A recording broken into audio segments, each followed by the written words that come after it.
on, Bears fans? Another edition of the Chicago Bears podcast coming your way. Pat the Designer, Jason McKie back in the building. Oh, we got a lot to get to today as Trey Smith, it seems, will not be getting either version of the tag. That means the Bears may just have to spend a little bit of money, a whole lot of bit of money to get Trey Smith in the building. Is Joey Bosa an option for the Chicago Bears this offseason? Got to talk about that. And then, listen, Bears in line for 2 of the top 35 prospects.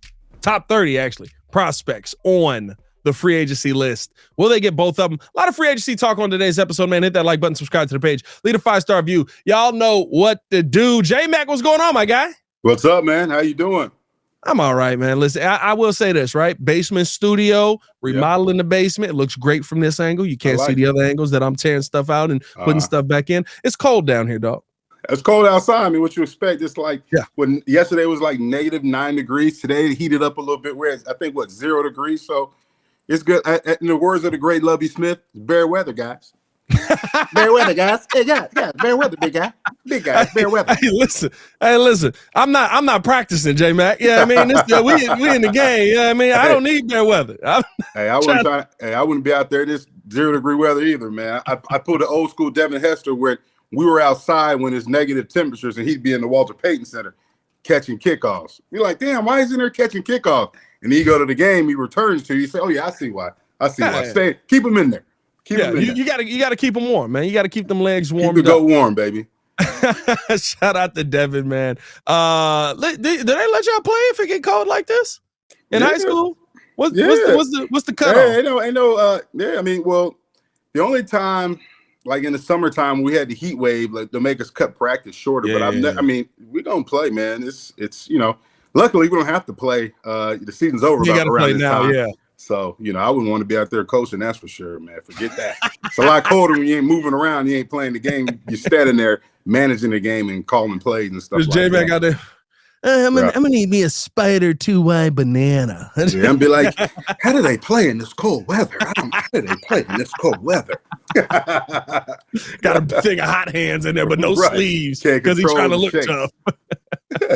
Hey, let's start the football conversation off here, J Mac. Shout out to y'all for rocking with us as always, man. Because we saw this report come out from The Athletic and Pro Football Talk. It seems like the Bears may have the opportunity to go all in on Trey Smith if they want to, because the Chiefs are not expected to franchise or transition tag Trey Smith. Now, the thing about this is it does not mean that the Chiefs aren't going to try to retain him. Thought this was very interesting by The Athletic. It said that they could try to push for a 4 to 5 year contract. He entered the league along with Creed Humphreys, and the two have become best friends. Last year, Chiefs signed Humphrey to a league best center, the league's best center, to a 4-year contract that included guaranteed money in 25 and 26. Veach and Reed should offer similar deals to Smith, one that makes him one of the league's highest paid guards. J Mac, I talked about this over on the Breeze, and I think this is where it's going to be tough for the Bears, but at least the opportunity is there. To me, this is not a can you pay the money to get Trey Smith? This is a can you pay the money to get him to want to walk away from a championship culture? I think you can get a Trey Smith if you're the Chiefs and say, listen, we need to build out the rest of this team, but you will go back to another Super Bowl. We need you in here at about 20 to 22. Other teams are going to offer you a little bit more than that. But if you come back here, you're going back to another Super Bowl. That's a tough, that's a hard spell to beat, J Mac. It is, because you look at it, like you said, you're paying for him to leave stability, right? And I'm talking about stability in terms of the quarterback position. You have a known in Patrick Mahomes, right? Kansas City Chiefs been 3 Super Bowls. The past 3 years, they've been 3 Super Bowls. And you know what you have. You have a great head coach. You have a GM that's going to continue to put a championship level team together, regardless who leaves in free agency, not right? Now you look at the Bears, and it's like, hey, unknown, young quarterback, new coach, who's my O-line coach, new system. Yeah. Is it worth me taking a little less to stay somewhere where I'm familiar? And that's going to be up to Trey Smith to make that type of decision.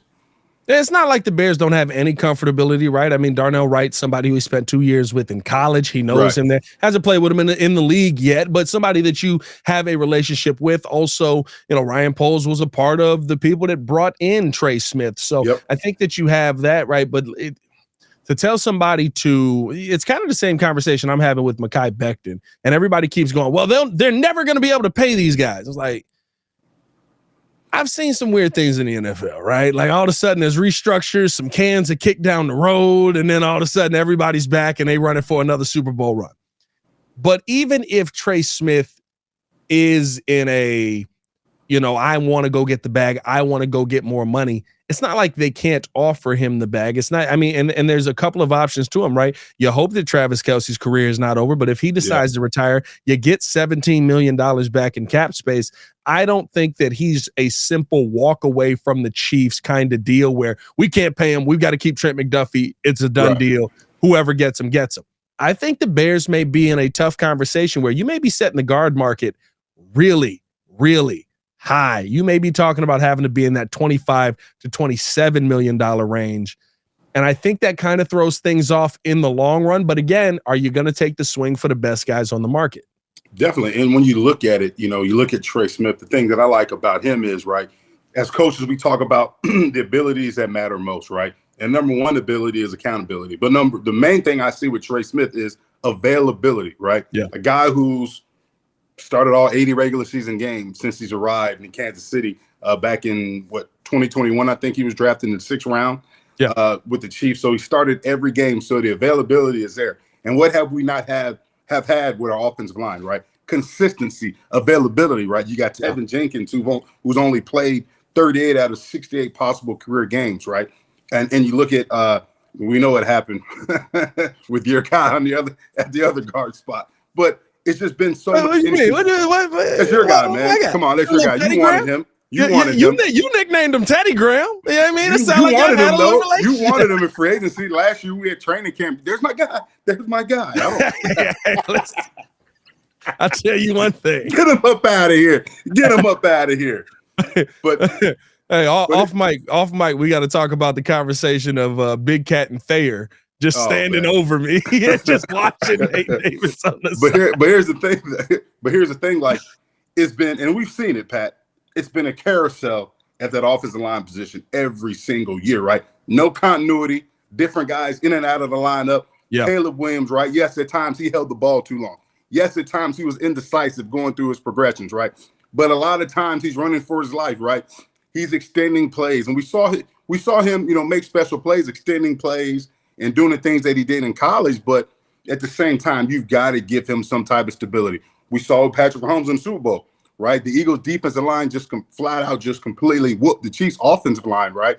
And Patrick Mahomes looked mortal. He didn't look like the superstar, the future Hall of Famer, like you know what I mean? He didn't look like the Patrick Mahomes that we're used to seeing because he didn't have time. Caleb didn't have time. And if you have an opportunity to make a big swing, right? And you're going to have to put that bag out there to convince Trey Smith to leave a quarterback of Patrick Mahomes' caliber, stability, head coach, infrastructure that's set up for consistent success to try to persuade him to come to the Bears. So the bag number's got to be right. But I think it's a no question, right? If you're talking about improving an offensive line, I think you got to go with, I think he's ranked the number two ranked free agent right now. You got to go out there and put that bag out there and try to bring him and help solidify the interior of this offensive line.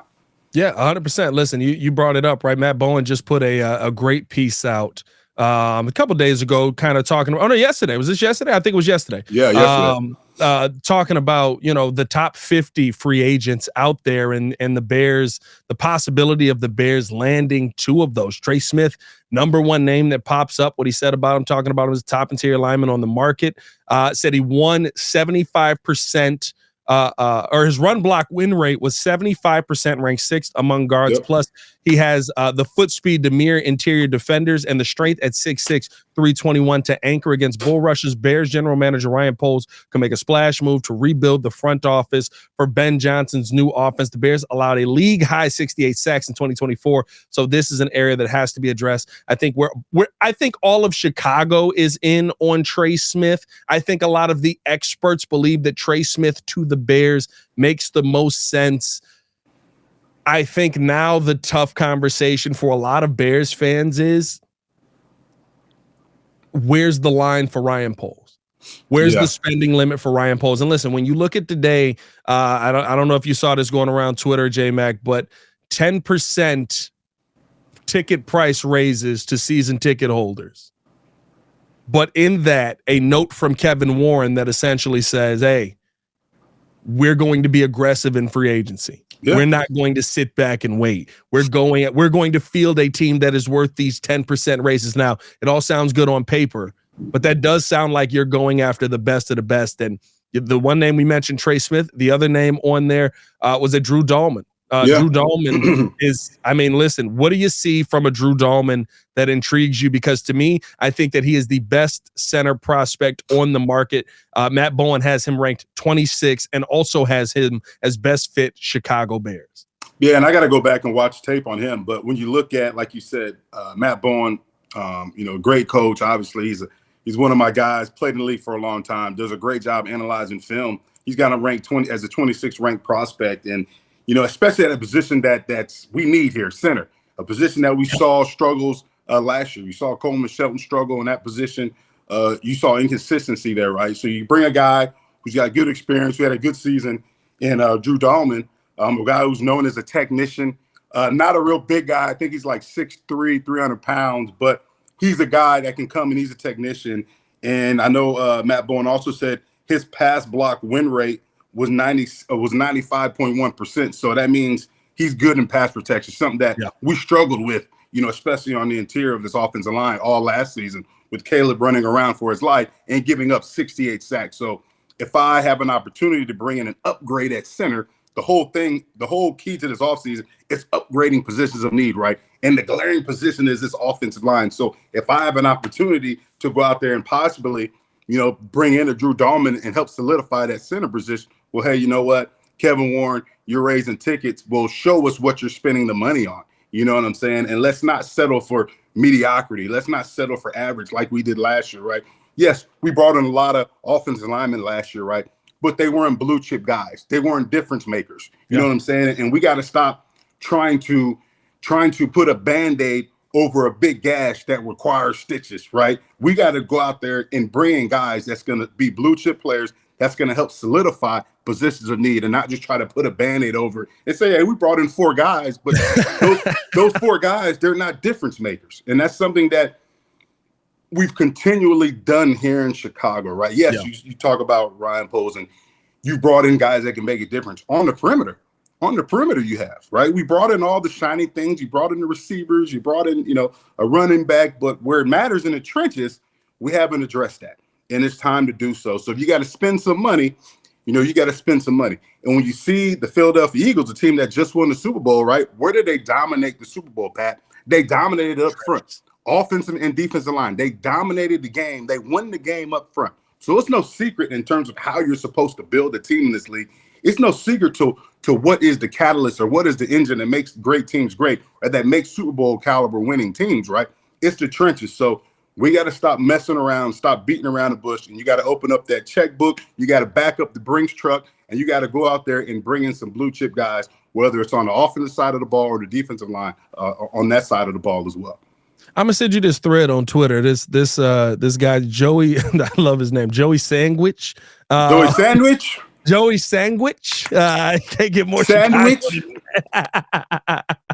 He did a full breakdown of week by week because there was that post where it said 27 combinations at any point in a game on the offensive line.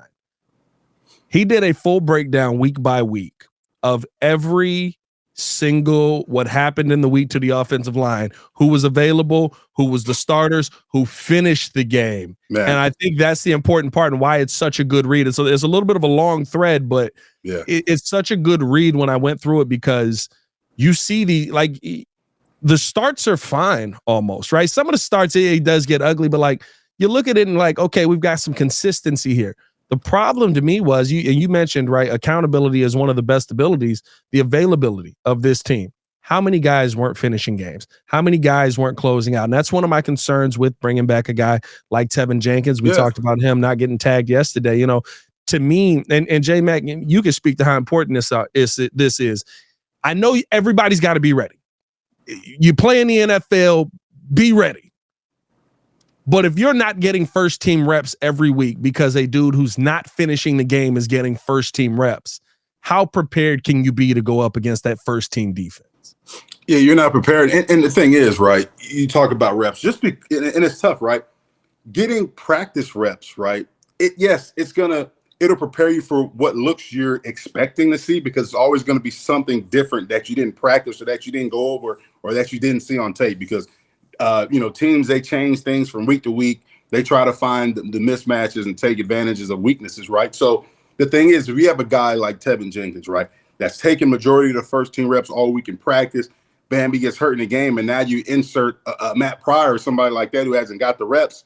It's tough because you didn't get the practice reps, right? Yeah, you're seeing what you can expect based upon film and based upon getting mental reps, watching Tevin Jenkins take his reps. But at the same time, that game speed is totally different from a practice rep, right? Practice rep is controlled. You're seeing things, you're knowing what's coming.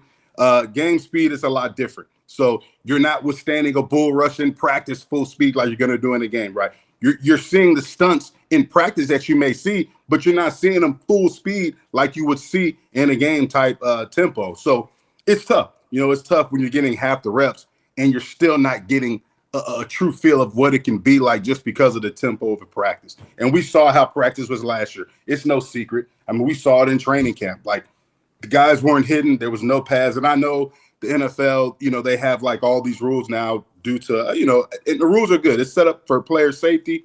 But at the same time, it's like with the offensive defensive line, right, you got to get your body right. You got to get your body ready to withstand the rigors of a long season. You got to get your body ready to play in a physical game. And if you're not getting those type of reps, if you're not getting that type of contact in practice, what's going to happen? You're going to go out there in the game and get your ass whooped. And we saw that every single week, Pat. Like you said, we saw guys not finishing games, right? Insert a backup. It is what it is. Like, he don't know what's going on because he's like, I ain't been in here. I don't know what's happening right now. He ain't been in here. And at the same time, he's getting his ass whipped by a blue chip defensive tackle or defensive end. It is what it is. And then you got the play calling issues on top of that. Right. You got a rookie quarterback and you got play calling issues. Yeah.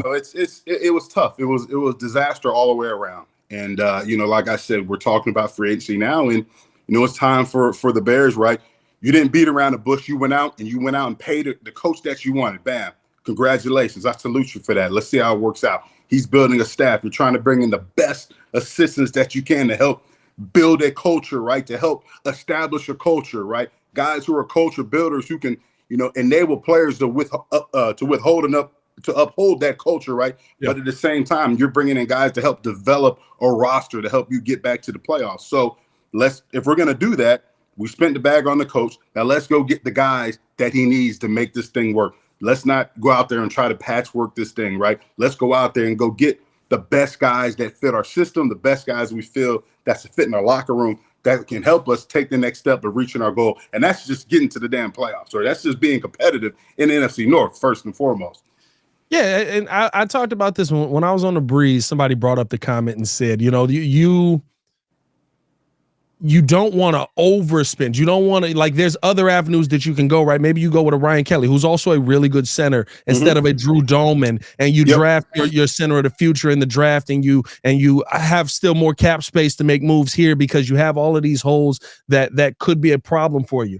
I think here's my issue with that is you've done the let's get a bridge guy in here until the next guy is ready experiment. I have guys who are available to me this season who right now I've seen, without great tackle work next to them, without great guard work next to them, be good in Drew Doleman and in Trey Smith. Also, I've seen them be available. Now, Doleman did have the ankle injury this season, but up until then, he's been a healthy guy just about every season. 17 games, 14 games, 9 games this season, dealt with the ankle injury. I believe that was the start of the season, finished out the season strong.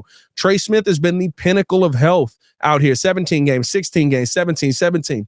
What does that small change do for Caleb Williams? What does that small change do for, heck, I'll even throw Braxton Jones in there, right? A lot of turmoil next to Braxton Jones. As much flack as I give him, every time he turned to the right, he got a new dude standing next to him by the end of the game. 100%. That is going to affect you. And so to me, like, I think there are other avenues that you can go, but if you can have guaranteed answers at a spot, I think it's very tough to leave this free agency without some of those guaranteed answers. And like I said, the biggest question is, it's not like the Bears are the only team in the bidding. How much are you willing to spend for some of those guaranteed answers? Yeah, 100%. And looking at a position, right, a position group in which, the offensive line, in which communication is key. Like, it's the most important thing, the continuity, the communication, working with the guy next to you, understanding, what each other's role in terms of protection is, right? The various protections that we may be running. Like, at Braxton Jones, I got to know what my left guard is doing, because we got to work together a lot of times when we're looking at stunts and twists and things of that nature. All these things that we're seeing, right? And you're getting different guys in and out of the lineup. The communication's off, right? The continuity is a little bit off. So what happens, right? That leads to 68 sacks, right? That leads to a carousel at the offensive line position. But when you have guys on the free agent market that have shown you that they've been available, right? 80 straight games for Trey Smith, right? You talked about Drew Doleman being in the lineup. You know what I'm saying? Those are things that, hey, you know what? I understand we don't want to pay more for, but at the same time, like, if you may have to pay a little more to get something that is that's going to be consistent, that's a known, right? If I pay a little high, if I overpay a little bit for a Trey Smith, well, guess what? At least I know I have a guard, an upgraded guard who's a playmaker that's going to be in the lineup each and every week. You know what I'm saying? Especially when you bring in a coach and his main job is to help accelerate and help the development of Caleb Williams, right? Well, how am I going to accelerate that development? How am I going to build that confidence within my quarterback? Got to protect him, right? So if I got to spend a little bit to make sure that my quarterback's upright, to make sure that we can accelerate his development, well, then I got to take care of, what I got to take care of. And I may have to spend a little bit more for a guy like Trey Smith, a guy like Drew Doleman, or like you said, maybe, a possibility even Ryan Kelly at the center position as well. Yeah, and I think here's the thing too, J Mack, that people aren't looking at. If you spend more this offseason, and you are going to spend more in the long term, Darnell Wright, 23 years old, crazy. I can't imagine how you deal with high school kids all day and just see like what year they born.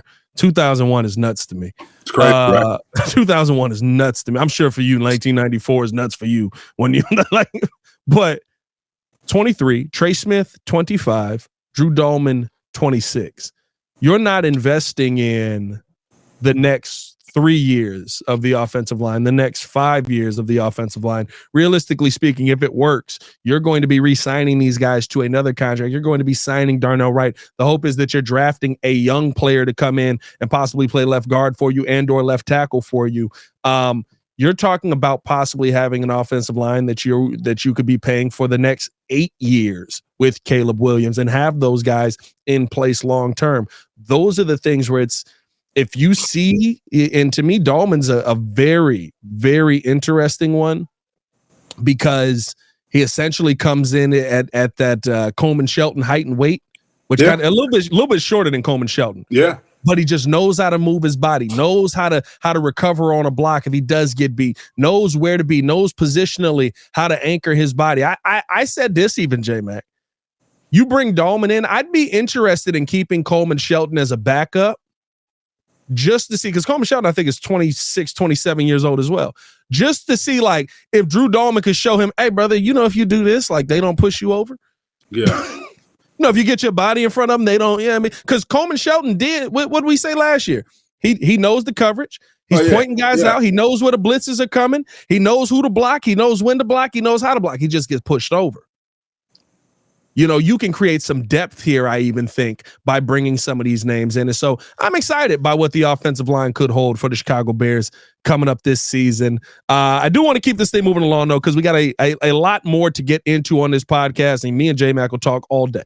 I want to get your thoughts on this, J Mack, as we move along. Let us know you guys' thoughts in the comments below as well, because I would say a big name that maybe has underwhelmed over the last few seasons has become available if he should be cut. Now, this was a rumor last season, and they end up working out some contract details that did end up keeping him around for another season. But Joey Bosa is a name that has come up as a possible camp cut heading into this season. Now, he gets a $12.36 million bonus of his $25.36 million contract. I believe that kicks in next week. So the Chargers kind of are pressed to make a decision here if they don't want to end up paying him. If they do end up moving on from Joey Bosa, we've talked about that opposite edge rusher a ton this offseason as well. You want to go O-line, you want to go D-line. Is Joey Bosa a name that still interests you? I mean, I just look at, I got to go back and look at, I mean, the injury history has been his biggest thing, right? His Achilles heel has been, he's been in and out of the lineup, highly productive guy when healthy. He's got all the ability in the world. He's got all the talent in the world. But I just look at now, I mean, we're in a situation now to where I think with this Bears team, we've had so many injuries that have plagued us throughout the past few years. And, we're trying to find, I think you got to try to find guys that have a track record of being available, right? And I don't think Joey Bosa's track record shows that. You know what I'm saying? I'm not going to spend for a guy who's available half the time. You know what I mean? And then having the opportunity, well, look, like in this draft, the top of the draft, there's a lot of good, defensive ends and edge guys that you could possibly get as well that could generate pressure or that can, create pressure that can help you up that sack total. And especially if you get some of the guys we just talked about in offensive line in free agency, well, now I can address, the defensive side of the ball in the draft, right? There's guys, we talked about in this draft. I mean, there's, Abdul Carter. I don't know if he'll be there. He might be top 3. He might be top 3. Mason Graham, though. But I mean, there's James Pierce. There's the kid from Marshall, Mike Green. I think isn't that Mike Green from Marshall? Mike Green, yeah. Yeah, Mike Green could be there. So I don't know. I wouldn't do it. You know what I'm saying? I just think the availability scares me. He's a great player, but I just worry about the health. If I'm gonna make a swing on the defense side of the ball, then I'm going to go with Josh Sweat from Philly. A guy who's played well. He had 8 sacks last year, had another 2.5 sacks in the Super Bowl, just completely, took over the Super Bowl at times, dominated, his matchups. And I think right now, I think he's more of an ascending player than Joey Bosa. I think Joey Bosa, due to injury, he's more of a descending player, in my opinion. So, if I'm going to take a swing, I'm going to take a swing at a player that's ascending and a player that's, shows the ability to be able to do everything you want him to do in terms of getting to the quarterback. I think the only thing about Bosa that is interesting is something you talked about earlier, right? He's a budget fix. You're probably not paying Joey Bosa $30 million to walk through the door. You know what I mean? You're probably talking about him being in more of the. I mean, if I'm a GM, I'm like, I got 15 to 18 for you, and I'm leaning heavily on the 15 side of things. And he may say, look, that's disrespectful. I'm going to go over here. I'm going to move. I think you're living in that situation, right? It's okay for you to not come here and play the work version of this game because, this is we're trying to find a guy who is a long-term answer, and we're taking a chance on you at a budget price that maybe you finally get yourself healthy there. I understand the full concerns there. The only thing that I think with both, with a Joey Bosa and a Josh Sweat, if I'm going after one of these edge rushers, I think, I know Montez, right, dealt with some injury last year, and maybe he can be bigger than what we saw last season. But I think you're looking for your number one guy. I think you're looking for the number one guy on that defense, your number one edge rusher on that defense, your number one quarterback pressure on that defense, because, Joey Bosa comes in, he should be that guy. He may not be anymore. I'm kind of in this similar situation where I'm relying heavily on Montez and just kind of hoping somebody can take some pressure off of him, which you do need to do that as well. I think Josh Sweat kind of brings that same kind of cachet to me. I maybe they're neck and neck, a little bit more even there when both are healthy. I think he would bring some pressure, but you're not talking about, to me, bringing in the guy who's going to be the number one guy. For me, if you're looking at the edge rusher, I go the route that you talked about, either go in the draft, go high in the draft. I love Mason Graham. I think he is going to be one of those main guys in the middle. I love Abdul Carter. I don't think we'll get high enough to get him. Yeah. But even if you're picking up the phone to possibly trade up for them, I'm picking up the phone and saying, is Myles Garrett really available? Yeah. When you look at some of the articles, I looked at the prediction article that predicted, some interesting things in the Caleb and Jayden debate that we'll get into here. But the one thing they predicted was, Myles Garrett to the Lions. Oof. Please If we got Myles Garrett to the Lions, hey, if I'm Ryan Poles, I'm picking up the phone, be like, what do I gotta send? Right. I'm not letting my quarterback have to face him for the next 5 years. What am I sending? Yeah, it's interesting too. It's just one thing I think when you look at, Josh Sweat, right?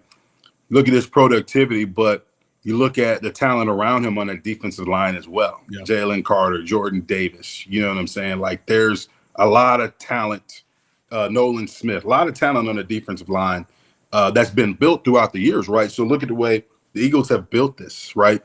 I mean, you got Josh Sweat, and they just basically drafted from Georgia. Jordan Davis. Oh, let's take Jalen Carter. Bro, that's the key. Let's take Nolan Smith. That's know what the I'm saying? Key. Just keep drafting from Georgia every year. You will get it right more than you get it wrong. And look at so I'm saying the Eagles, look at how they built their defensive line. Now let's go to a team in our division, the Detroit Lions. How'd they build our offensive line? But let's just keep drafting guys in the first round. You know what I'm saying? On our offensive line. Difference makers, guys who we feel that can come in and be key cogs and pillars of this offensive line, guys who are the engine of our offense, right? Same thing in Philly on the flip side, right? Guys who are going to be the engine or the fuel for our defense. Guys that just in the Super Bowl just completely dismantled the Chiefs offense because they were getting consistent pressure on Patrick Mahomes, right? It just wasn't coming from one area on the defensive line, right? It was coming from the interior and on the edges. Yeah. You know what I'm saying? So not a single blitz either. That's what I'm saying. We don't even got to pressure. We can rush 4, you know what I'm saying, and drop 7. Like, come on, man. Like when you have that ability, right? When we have guys that have that ability to transcend your scheme and to make it easy, and it makes it hard for Patrick Mahomes dropping back, and there's 7 guys, bro, in zone coverage. Like, at what point did you kind of? I know this is Super Bowl talking is old, but like, at what point did you realize, they don't have a chance? Because after the first quarter, I was like, I don't think they blitzed yet. Yeah. And then I watched the second quarter, and I was like, they haven't blitzed at all in the first half, dog. If they did, it was 1 or 2 times, and by the end, it's none. I'm like, they in trouble. Like, I was in the second quarter, I was like, they in trouble. They're not blitzing. Everybody's just falling over. Yeah, I mean, when you have a dominant defensive front, you can run any scheme. Yeah. When you have the ability to rush, it's easy to cover. Talk about rush and cover. You know what I'm saying? Like, I mean, you've got a consistent pass rush. Doesn't matter what. I mean, we can get to the quarterback with 4. Yeah. Like, that's awesome. It's something that we can't do. Yeah. That's why we're bringing second level pressure. That's why we can't get to the quarterback with 5 and 6.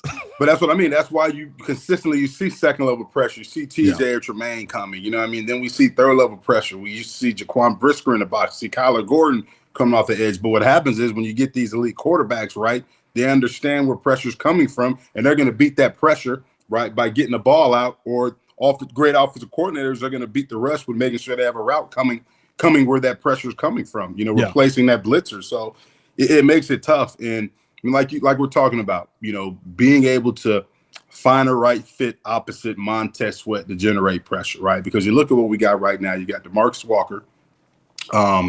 You've got Daniel Hardy, and we got the young guy, Austin Booker, we drafted last year, who's got a lot of promise, still needs help with development, but he's got some of the traits that you like in terms of a pass rusher, but he's got to get more development. You know what I mean? And in this league, it's about winning now.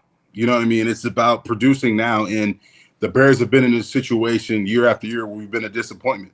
And we've been the punchline of a lot of jokes in the NFL for a long time. So, I mean, it's no secret. And we keep talking about building a consistent winner. We talk about we want to win the Super Bowl. We want to win the NFC North, right? But some of the things that we have done in the past in terms of the offseason, it doesn't show that. You know what I mean? Yeah. So this offseason, like I said, I'm not going to get overly optimistic. I'm not going to clown anybody. But we've shown that we're willing to spend for a coach who we believe can help us take that next step. So now what's the next step? We're going to have to spend to get players in here to make this thing go, right? Because the coach ain't playing no game. It's all about the players, right? The players is going to determine the success of this team. So we got to make sure we're getting the right players via draft, via free agency, that's the right fit in terms of culture builders, but also are available to produce every Sunday, Monday, Thursday, whatever day we're playing on the football field. So where do you think, because you brought something up that's interesting, right? We haven't shown a free agency that we're really trying to make moves in the right direction. But then we talk about teams like the Eagles. We talk about teams like the Chiefs. Heck, I'll even throw some of the stuff that Atlanta has done in there, right? Drew Doleman's a 4th-round pick, 114th pick in the NFL draft. Trey Smith is a 6th-round pick, 226th pick in the draft. I'm not saying don't go get him. Go get him, please. But do you still have the time if you're Ryan Poles, because I think Ben Johnson's here no matter what. If you're Ryan Poles, you still have the time to try and build this thing through the draft if you want to. Oh, we missed out on Trey Smith. That doesn't mean we're going to get McKie Becton. That means we need to draft a guard that is going to be in there, that is going to be able to play like Trey Smith. Do you still have the time to do that? Or is this hey, but you got this quarterback, you need to go spend money now? Yeah, I think honestly, at the same time, I think you have to go out there and try to get the big names, right? And because it's a win now league, you know what I mean? But at the same time, you got to make sure, and I know Ben Johnson right now he's trying to make sure he's bringing in the right assistants, right? Absolutely. That are really good developers, right, of talent, right? And that's the main thing, right? You see, we'll go back to the Chiefs. And yes, they just lost the Super Bowl, but guess what? They were in the Super Bowl and they lost a lot of guys. Every year we're like, dang, they got no receivers. Dang, they don't have this, they don't have that. But guess what? Somebody steps in who's been on that roster, who's maybe been on that practice squad, who's been a 2nd-string guy, 3rd-string guy, that's been developed. They do a great job of developing the talent that they have. And I think that the Bears, when you look at it, I don't think we've done a good job of developing our 2nd-string and 3rd-string players, right? And that's where the coaching staff comes in. We've got to do better in terms of development. But in terms of Ryan Poles, we got to make sure that we are taking the swings in terms of bringing in the blue chip guys when we have an opportunity to do it, and not try to bring in a guy or patchwork guys who we feel like, okay, we can get by with this guy. No, you've got to go out there and you've got to bring in the guys that can help you right now, but you also got to make sure you have the coaching staff that can help develop the guys that are behind the upper echelon guys on this roster. Yeah, no, 100%. I love that. And that's what I talked about this a little bit before. The thing that gives me confidence in Ben Johnson is not just Ben Johnson. Ben Johnson got to learn to be a coach. I'm going to tell y'all this right now. There's going to be a timeout this season that pisses you off. Oh, yeah. There's going to be a challenge flag this season that pisses you off. There's going to be a play call to the outside in a moment where you feel it should have went inside. That pisses you. You want to know why? Because he's a new head coach. He's going to go through the bumps and bruises of figuring out how to be a new head coach. But is that made a little bit easier because I've got somebody who was a coordinator that became a head coach in Dennis Allen? Does it become a little bit easier because I've got Antoine Randall in the building, who's phenomenal, not only just a great NFL player, but also a phenomenal developer of talent, a phenomenal developer of Ben Johnson's system. Like it's not just that, I got Al Harris on the other side coming in, who's developed some great DBs as well. I've got Eric Bieniemy in the running back room. Like that's where it gives me the confidence in Ben Johnson that this is going to work. And I'm like you, J Mack, we jaded. Let's be honest. Let's be honest about it, right? The moves the Bears have made, we should be sitting here singing the 10-win praises. We jaded. We've done that. We've been excited. We've been all in. Oh, this is going to be different. Flu's got a beard. We you know what I mean? And it got us 2 less wins less than what we had the season before. Yeah. He's developed a staff, right? That has seen success, that understands what it takes to be successful, but that have also been mentored by successful coaches, right? You talk about Eric Bieniemy. He's been under Andy Reid, right? He's been a part of great teams with the Chiefs. He's seen how things are supposed to look in order to reach a Super Bowl. You know what I mean? And those are things that, Ben Johnson, you've been a part of a culture change and a complete 360 of an organization that was the bottom of the barrel in the Detroit Lions, and now they're one of the top teams in the NFC. You know what I'm saying? I mean, I remember playing Detroit. They were 0-16. I remember them being the laughing stock. I remember going on the road and be like, oh, man, we playing Detroit this week? Yeah. Chalk it up. It's a bye week. Did it change the pregame meal? Did it change? Did you eat a little heavier pregame if it was Detroit? But you knew you go to Detroit. Oh, well, we got Detroit twice. That's 2 wins. We know we got those 2 wins. Check that off the box right now. Check that off the schedule. Detroit twice. That's 2. We know we're going to win 2 games. Yeah. But you know what I'm saying? But you have Ben Johnson that's been a part of that revitalization and that culture change, right? You've got Antoine Randall, a guy who's played good football as a veteran in this league, but also as a culture builder, in which we've seen last year with the way he handled his own players, but he's also been a part of that revitalization. You know what I'm saying? So it's Al Harris, the guy who, I've been around for a long time, guy who I played against and played with my rookie year, a guy who I looked up to, who was an awesome player, but it's also a no-nonsense football culture building guy, right? Yeah. And it's not about it's about the coaches setting that culture, but then the players upholding that culture, because it's about the players. If the coaches set it, but the players don't follow and uphold it, it's going to fall apart. But I think you have guys in that building who are great coaches, great developers, and great culture builders, right? So that's the start. You know what I mean? That's the start. Now we're talking about free agency. You got to go out there, you may have to spend a little bit to get the guys in the building who you feel can help you take that next step in terms of culture, their production on the field, but also being guys that can help aid in development of the guys that may be behind them, of those backups, the second string guy, the third string guys, because those guys are just as important as the coach in terms of accelerating the development of the players as well. Yeah, 100%. It's gonna be really fun to see kind of how the Bears not only bring guys in, but also mold some of the guys that are here. The part I'm most excited to see is who's the guy that takes some of the tutelage of these guys that are coming in and changes their game. Is it going to be an Austin Booker? Is it for the love of God, is it a Noah Sewell? How long have we been hearing his name here? And I mean, just injuries, man. Injuries. It's time on the field. It's time on the field too. But even when he's on the field, he just hasn't seemed engaged. Hasn't seemed like somebody you can go to. Is it Jack Sanborn? Jack Sanborn, we've kind of just been like, all right, he's here. This is who he's going to be. Can he take a step in the right direction? So I'm going to be real interested to see kind of how that all plays out. It's funny you brought up Detroit 2 wins a year. I saw this on Twitter yesterday. And this was the 2012 season. It was Megatron's best season, but it really showed just like no matter who they put out, no matter how great things were going,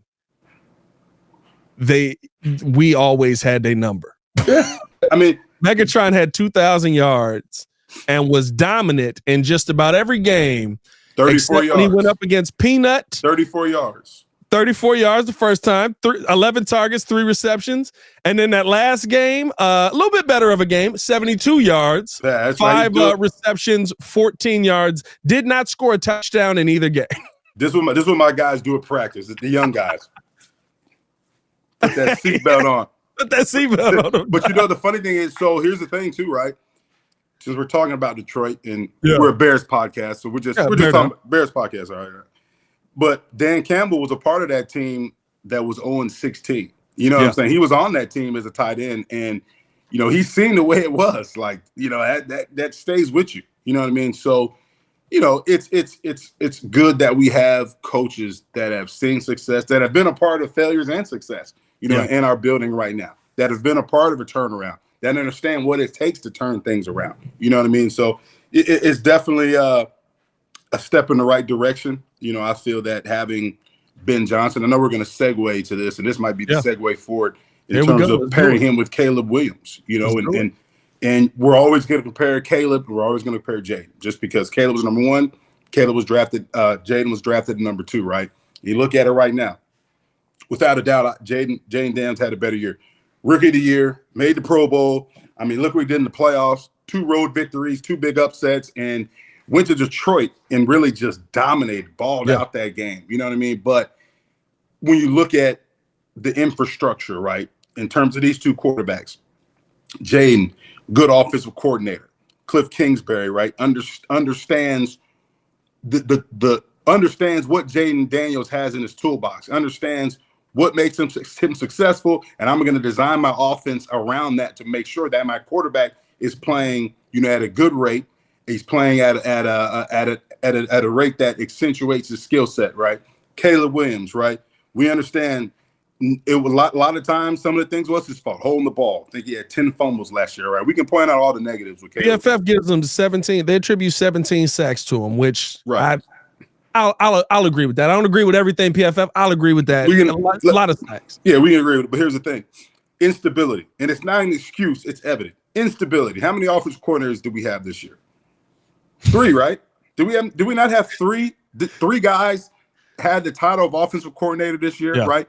I mean, and then you look at the head coaching change. You look at the offensive line inconsistency there. You know what I mean? So with what he was able to do, with having the instability, not having a solid infrastructure, not having adequate play calls, throughout the game or adequate game plans consistently week in and week out, what he was able to do, the potential is there. So I think when you look at these 2 quarterbacks, you can't definitely just judge them off of this year, right? So if you were to, yes, Jayden Daniels is out the gate first, right? He's out the gate first, but I think you're going to have to look down the line and look at it 2 years from now, 3 years from now, and really compare, where their careers are at that time.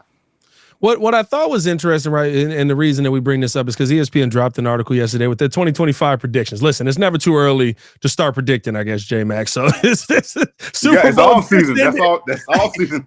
Super Bowl just ended. What we doing? Who's winning the 2025 Super Bowl? It's all about predictions in the off season. Scenarios, creating content. Couple of interesting predictions here. Dan Graziano, somebody who I respect as an analyst. There's a couple of these mugs in here where I'm like, all right, bro. Everybody gets their respect, but it's like, you say you suspect him being an analyst. there's some you suspect and there's some you respect. You know what I mean? I respect Graziano as an analyst. Oh, man. He said that he's got Jayden Daniels as next year's MVP. He said no team has repeated as NFC East champions in 20 years. So since the Eagles can't win the division, I say Washington builds on Daniels' rookie season and continues to ascend quickly. Now, first things first, that's nuts by Graziano to say that like the Eagles can't repeat next season. Right. So why not? But again, we're predicting. He probably looking at this going, they ain't gonna win. So all right, here we go. Yeah, I mean, like just a little facetious in that. But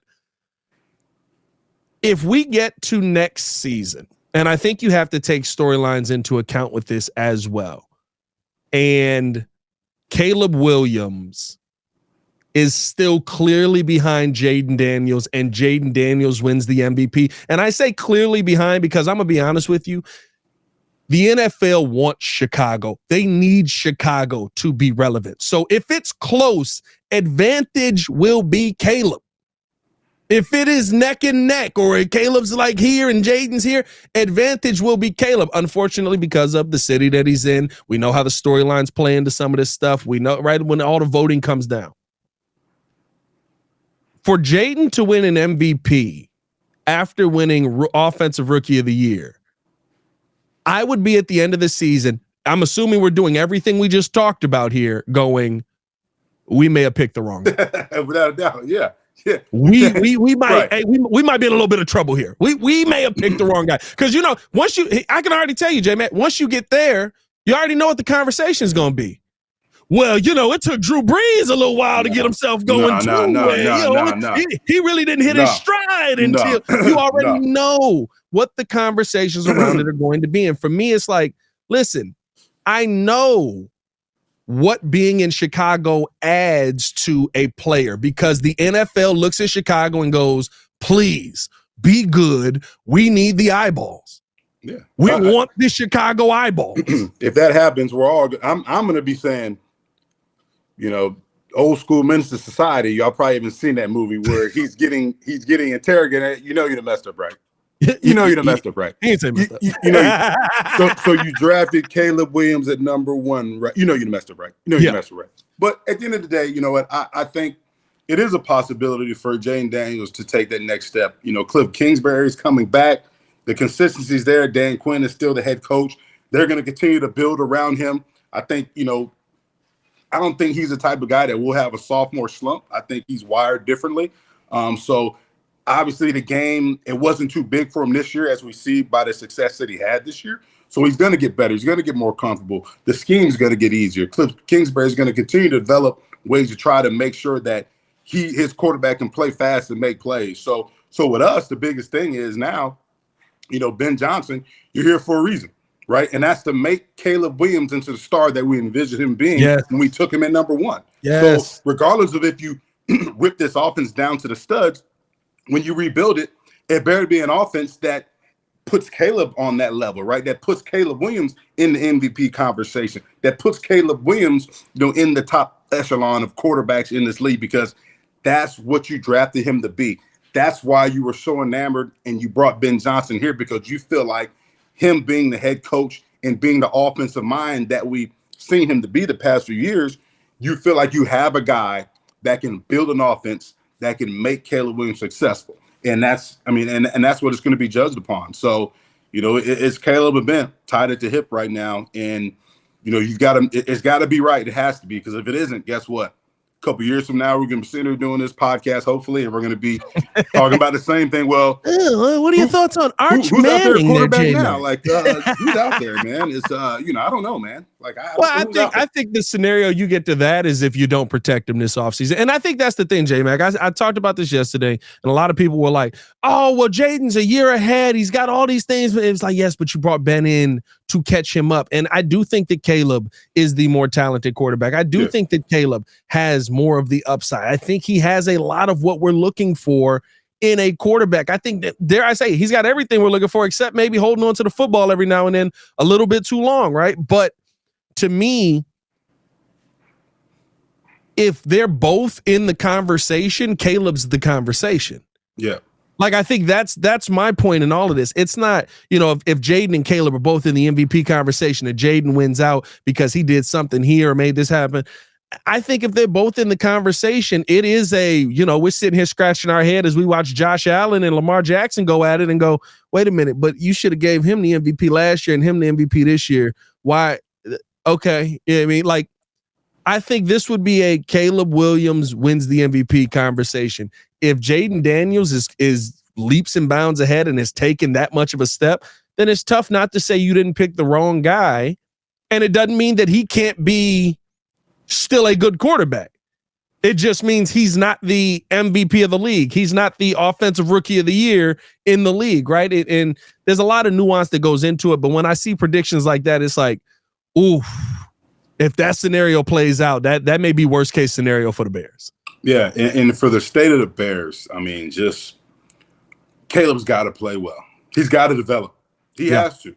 If not, it's going to set us back again. You know what I mean? And realistically, hey, Ben Johnson, you got to be the guy who we brought you in here and paid you to be. You've got to be the head coach that can help us take the next level. So yes, is there pressure? Yeah, it is, and it should be. We drafted you at number 1 to alleviate that pressure. We overpaid for a head coach to alleviate that pressure. Yeah. You know what I'm saying? So that's just what it is. It's the NFL. It's about producing right now. And I think that, it's tough, but you hear Ben Johnson talk about win now. You got to win now. There's no red shirt year for a head coach that's getting paid the amount of money that Ben Johnson is getting and a highly coveted coach who we want here in Chicago. There is no red shirt year. So you cannot have the same win total that you had last year. Yeah. You know what I'm saying? And we say, okay, well, it's his first year. You can't have the same win total you had 2 years ago. That's what I'm saying. That's unacceptable. That's unacceptable. So, you know what I mean? Like, is there pressure? Yes. The pressure is at an all-time high for Ben Johnson and Caleb. And Ben Johnson said, hey, I knew what I was getting when I took this job. Yeah. I knew what I was getting myself into. So let's hope let's hope he has a plan. And obviously the Bears trusted the plan that he presented to them. That's why they hired him. But hey, I'm going to remain even keel, like I've been saying, and I want to go out there and see it, and I'm hoping that, with the staff that he's brought in, with his mindset and his plan for this team and him working in tandem with Ryan Poles and Kevin Warren, right? He's telling us they're going to spend, they're going to bring in the guys. Money's not an issue. Well, guess what, Chicago? Let's see it. Let's stop talking about it. Let's see it. We've seen it with the coach. Yeah. Now let's see it in free agency. Let's see what we do in the draft. And let's see if we can get this thing going, or is it all just lip service? Because lip service is over, man. It's we've had that for years. How many years? Yeah, GMs.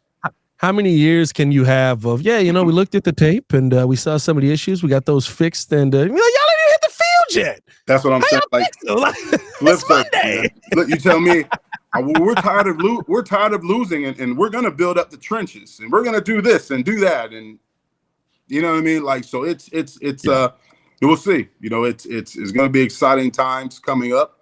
We'll see if they put their money where their mouth is. They already done it with Ben Johnson, so let's see what they do in free agency and via the draft.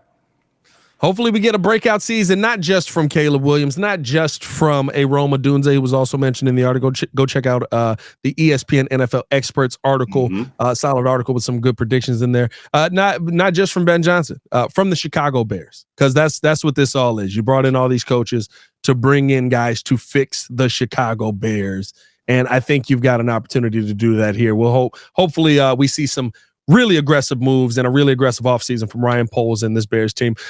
Hey, let's get up out of here, J Mack. Appreciate y'all for tuning in, showing love. Hit that like button, subscribe to the page, leave a 5-star review. Y'all know what to do. For Jason McKie, it's your boy Pat the Designer, back at it again. Hope to hear from you guys in the comments below. I'll be down there talking with you as well. And as always, man, we'll be back with another episode tomorrow, breaking down more Bears football, more offseason talk, and just maybe Ian Cunningham will be a Jacksonville Jaguar. Duval. Duval. Y'all stay safe out of Chicago. Peace.